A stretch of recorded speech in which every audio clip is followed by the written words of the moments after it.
번째, 군사시설 보호구역은 그 구조, 건물 위치, 병력 배치 등 장소 자체의 비밀성이 존재하므로 해당 장소에 대한 무단 침입은 그 자체로 기밀 위반 행위가 될 수 있기 때문입니다.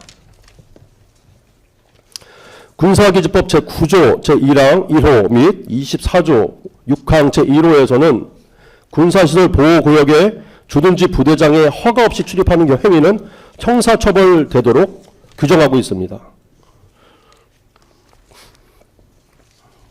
그런데 공수처는 2025년 1월 3일에 있었던 1차 체포영장 집행과 2025년 1월 15일에 있었던 2차 체포영장 집행 과정에서 모두 경호처장 또는 경호처장 직무대리의 관저 출입 불허 의사 표시에도 불구하고 허가 없이 관저구역을 무단 침입했습니다.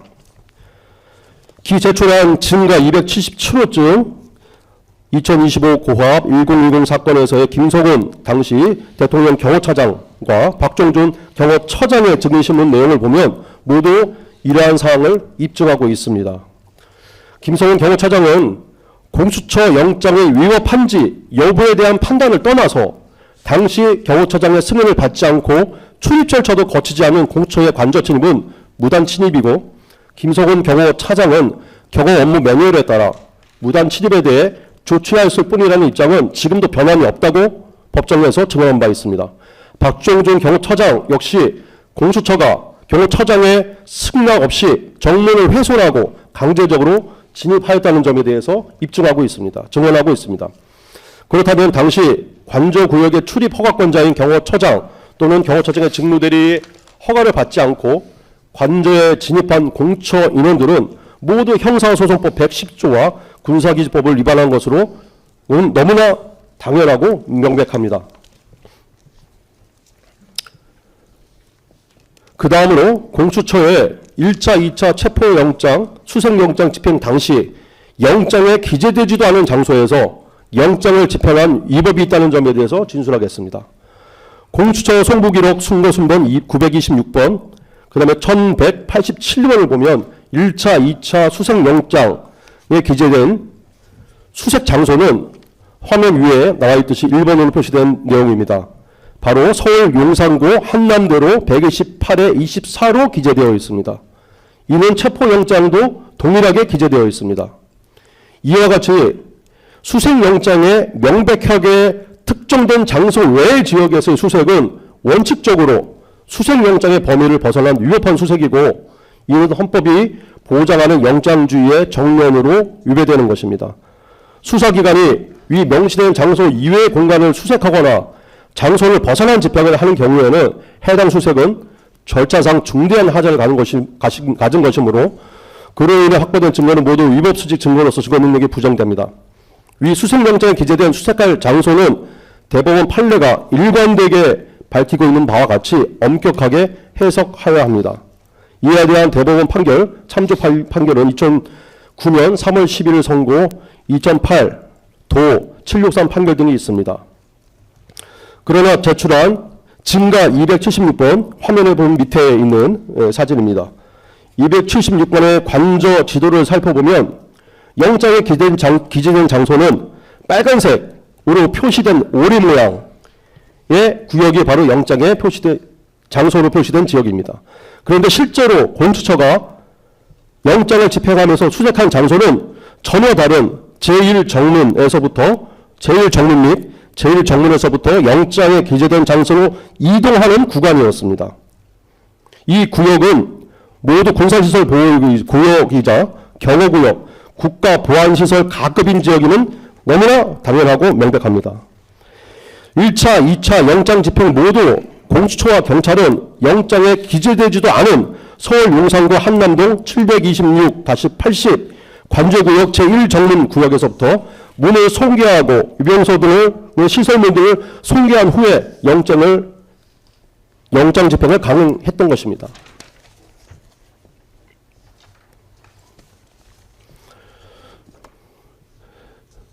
제출한 증가 274번 수사협조 요청서를 보면은 공수처의 위법이 명확히 확인됩니다.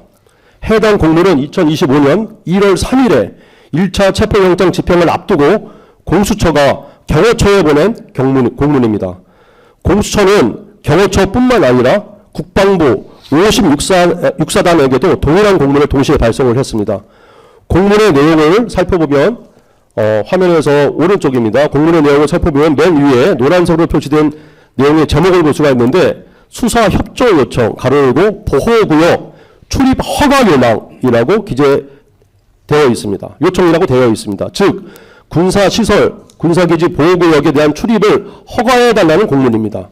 그리고 출입 허가를 요하는 지번을 1번에서부터 11번까지 표시하였고 빨간색 네모칸 안에 표시된 지번이 바로 그 11개의 지번입니다.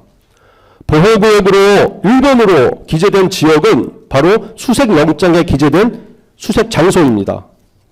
2번부터 11번까지 협조공문에 기재된 장소는 영장에 기재되지 않은 즉 제1정문에서 등에서부터 영장에 기재된 1번 장소까지 이동하는 데 거쳐야 하는 지번들을 표시한 것입니다. 이를 통해 알 수 있는 것은 첫 번째, 공수처는 영장에 기재된 수색, 체포할 장소까지 자신들이 이동하기 위해서는 10필지의 토지를 지나야 한다는 것을 이미 알고 있었다. 두 번째, 그럼에도 불구하고 영장 청구 시 이를 포함시키지 못한 실수를 범하였다. 세 번째, 또 영장에 기재된 지번 외에 나머지 10개 지번을 통과하는 경우에 경호처장의 허가가 필요하다는 점을 이미 회신 공문을 통해서 공문 발송을 통해서 충분히 공처는 알고 있었다는 점을 알 수 있습니다. 공수처의 협조 공문을 받은 국방부와 56사단은 공수처에 회신 공문을 보내게 되는데 제출한 증가 275호증이 바로 그 공문입니다.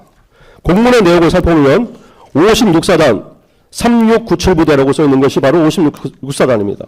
56사단은 자신들에게 해당 지번들의 출입 허가 권한이 없다고 회신을 하였고 국방부는 해당 지번들의 출입 허가 권한이 대통령 경호처에 있음을 명확히 하여 회신하였습니다. 보시는 화면에서 노란색 밑에 각각 표시된 부분들이 공문에서 밑에 있는 부분들이 바로 그 회신 내용입니다.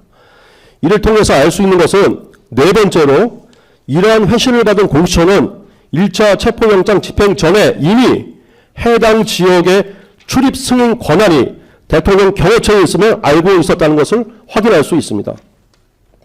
경호처장의 출입 허가가 없이는 영장에 기재된 곳 이외에 다른 곳에 출입을 할 수 없다는 점도 분명히 알게 되었을 것임에도 공수처와 국수본 파견 수사관들은 경호처장의 불허 입장을 명백히 하였음에도 불구하고 해당 지역에 불법적으로 진입하여 무단 침입하였던 것입니다. 이러한 국방부와 56사단의 회신을 받은 공수처와 국수본은 대통령 경호처는 출입 허가를 해줄 가능성이 전혀 없고 그러니 관저구역 외곽을 경비하는 50여 경비단과 대통령 관저 근처를 경호하는 33 군사경찰 경호대의 지휘관을 회유하여 출입 허가를 받아볼 생각으로 그 법령상의 근거를 확보하고 구성할 목적으로 이 두 부대의 소속 부대인 수도방위 사령부에 이 두 부대가 각각 누구의 지휘를 받는지 그리고 받는다면은 그 근거는 무엇인지를 문의하는 공문을 발송한 바 있습니다. 이에 대해서 수방사는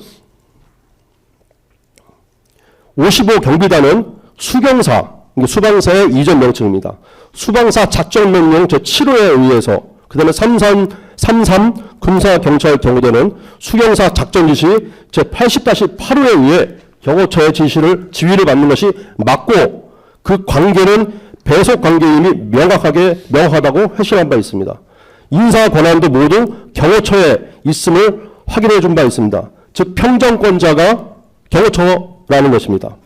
즉 공수처는 명확히 관저구역의 출입 권한은 55 경비단장 등이 아니라 경호처장에게 있다는 사실을 다시 한번 명확히 확인한 것이고 그 내용이 기재된 것이 바로 증거 283번 증거 내용입니다.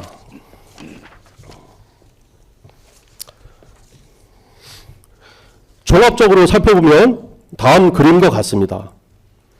공수처는 피고인 체포를 위한 수색과 관련해서 영장에 대통령 거주 장소로 가기 위해 거쳐야 하는 관저구역 10개 지번 모두를 법원에 최초 영장을 청구할 때 인지하지 못해 법원으로부터 한 개 지번에 대해서만 수색영장을 발부받았습니다.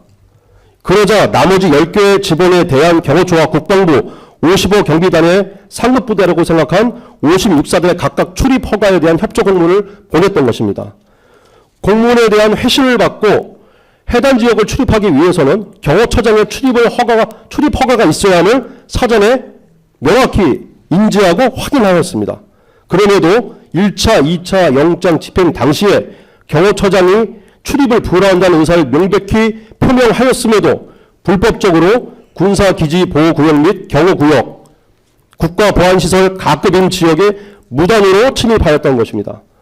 이와 같은 수색은 영장에 특정되지 않은 장소에 대한 수색으로서 영장주의와 적법 절차 원칙의 정면으로 배치되는 명백한 위법한 수색에 해당됩니다. 따라서 그러한 위법한 수색을 전제로 이루어진 체포영장 집행 역시 같은 이유에서 위법무효라고 보아야 할 것입니다. PPT 그림을 좀 살펴보시면 공수처가 협조 공문을 보내 출입 허가를 해달라고 요청하고 수색영장을 집행한 지번의 화면은 파란색, 그림에서 지도에 있는 파란색 지역입니다. 그리고 법원이 허가한 장소는 빨간색 구역입니다. 빨간색 줄로 외곽이 돌려진 구역입니다. 제1정문에서 2025년 1월 15일 제1정문에 나와 있는 그 사진은 바로 2025년 1월 15일 당시 공수처의 영장 집행 과정을 방송한 방송사의 화면, KBS 화면을 캡처한 화면입니다. 또 마찬가지로 공수처가 국수본 관계 수사관들과 같이 올라가고 있는 그 사진은 마찬가지로 방송에 나와 있는 사진 화면을 캡처한 것입니다. 공수처는 영장에 기재되지도 않은 곳에서 수색된 영장을 집행했던 것이 이 사진을 보더라도 명백하고 2차 영장에서는 더욱이 형사소송법 110조, 111조 예외 조항 자체가 기재가 없었음에도 경호처장 직무대리로부터 불허의사 표시, 출입의 불허의사 표시를 받았음에도 불구하고 해당 지역으로 무단으로 침입을 해서 대통령을 체포하였던 것입니다. 즉 영장에 기재된 장소조차 2차 체포영장에서는 경호처장의 승인을 받았어야만 들어갈 수 있는 곳이었다는 것입니다.